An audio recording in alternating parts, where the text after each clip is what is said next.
Assalamu alaikum. In this video, how to add dimension lines in Photoshop for two-way. Let's begin. Step 1. Example, create a new layer. Select the pen tool or line tool. Step 1. Use line tool.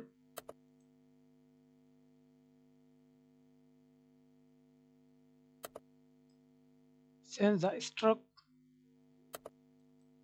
size 1 px or example use 10 px. Then white height example 15 px.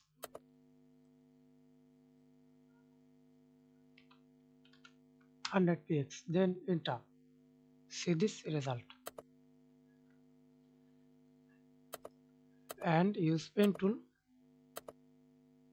Create a new layer. Select the pen tool. Right click.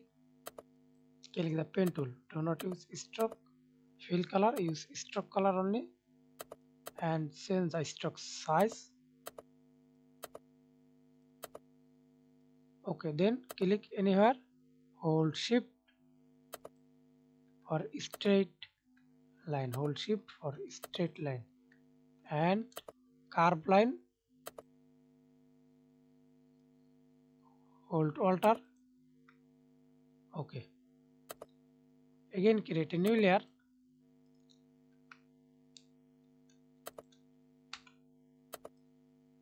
Click. Hold shift. Hold shift. Hold shift. Okay, thanks for watching video. Please subscribe to my channel, like, comment, share.